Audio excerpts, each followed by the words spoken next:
A lot of our advice on using 2 Starlinks at this point is to get them spread. The official advice on the Starlink website says keep them up 30 centimeters apart, 1 foot apart. That does not seem sufficient to us. I mean, when it's working, I get 300 down, I get 50 up, and then it drops to 1 megabit. I'm like, oh my God. When I use it, it'll be fast and fine for hours, and then all of a sudden, like, don't have the upload capacity to do a video call. Sort of testing that, drilling into it, and doing a bunch of testing, it seems like you can get stuck for 30 seconds at a time pretty frequently at just oddly slow speeds. Done a bunch of speed testing, and a lot of times when the 2 Starlinks are a foot apart, you get the same speed with combining the 2 as with 1. You want to move them further apart, even 8 feet makes a big difference. Starlink generally tells you to point it either north if you're in the northern hemisphere, south if you're in the southern hemisphere. I think when you have 2 dishes, you don't quite want to follow that advice. You want to kind of tilt them northeast, northwest, so that they have a chance to grab different satellites, which may well improve it. I know there's this interval where it's changing satellites, and so don't have to wait very long and it'll switch to another satellite and be fine. And it's really tough for me to know, is that satellite just overloaded? Is it misbehaving? Is its uplink degraded? And there's a lot at play. I mean, you've got a lot of people on the ground connecting through these things and doing different stuff. Did I just get unlucky and get connected to a server with people that are maxing it out constantly? Not enough satellites. Probably so they're at 10,000 now.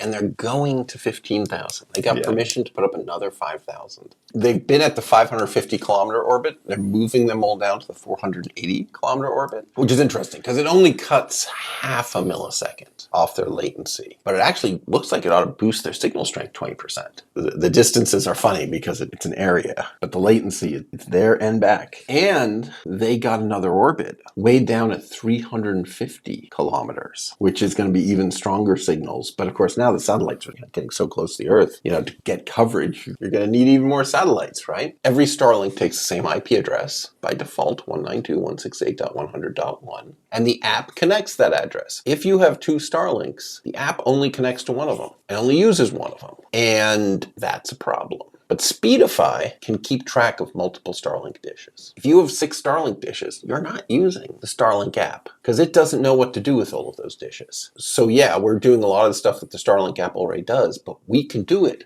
on 6 dishes at the same time. If you run out of data for the month, they slow you down. These will change from no limit. You'll see yourself limited. You see software updates. If there are any alerts, if your dish is overheating, if there's a software update pending, if it has low signal to noise ratio, those will all show up here too in red, so you can deal with them. And then we have the Starlink dish alignment wizard. Same stuff, right? So you can see my dish is properly aligned. There's a little green circle around it. It's pointed the way Starlink says it should point. You look, it sees an awful lot of sky, 4.3% obstructed, few warnings. There's an audio tracking mode. If you're going to climb up on a ladder and try to adjust your antenna, you can have headphones. So it makes pleasant little sonar bings that as you get closer, get faster and faster and sound better to help you guide it up without having to try to stare at a computer screen or a phone. We can do all sorts of stuff. So why don't you talk for a second about servers? The premium servers are not the same as self-hosted servers, are not the same as dedicated. Why don't you explain the deal with Speedify server? Sure. So the basic deal forever with Speedify is you get the app, you install it, you click through, you get 2 gigs a month forever to kind of kick the tires, try it out. And actually there's some people where that's enough. They're perfectly happy with 2 gigs a month because they use it every weekend for a little bit when they're on a train ride or something. For those servers, those are public servers. So we've got them all over the place. And yeah,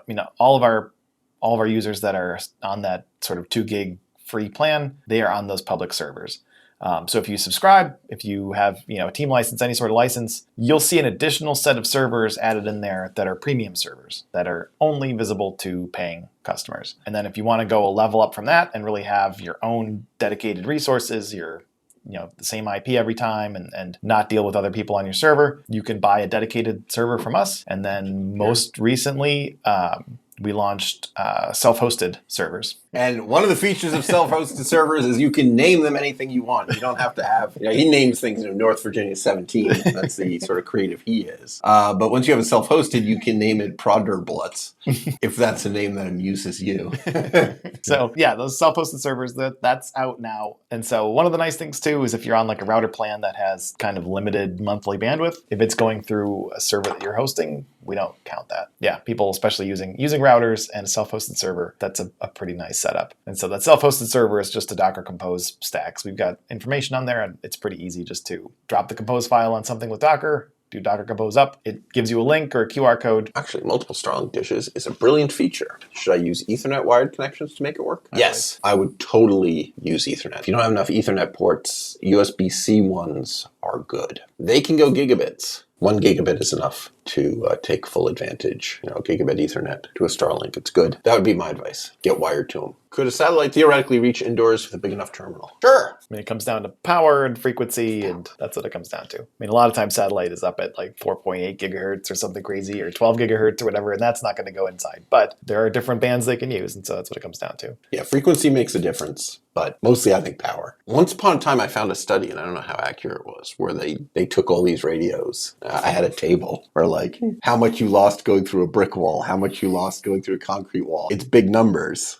So you realize like, oh yeah. But Wi-Fi is tricky because it bounces around a lot. So sometimes it actually is going through the doorways and stuff. If you had a radio powerful enough in your room to do a broadband conversation with a satellite, it might be very unhealthy for you.